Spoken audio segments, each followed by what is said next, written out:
Ilulunsad na ng Department of the Interior and Local Government o DILG ang mas pinaigting na Unified 911 Emergency Call System sa buwan ng Hulyo. Ayon kay DILG Secretary John Vic Remulla, may lalabas ngayong linggo ang Special Allotment Release Order para sa programa. Unang ipatutupad ito sa Ilocos Region, Central Visayas, BARMM, National Capital Region at ilang probinsya sa Cavite, Laguna at Rizal.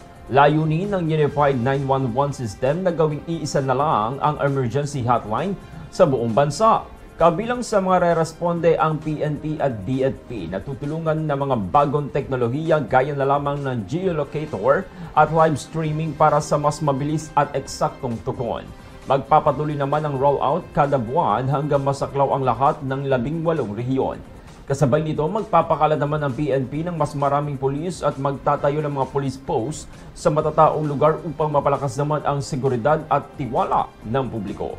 Good morning.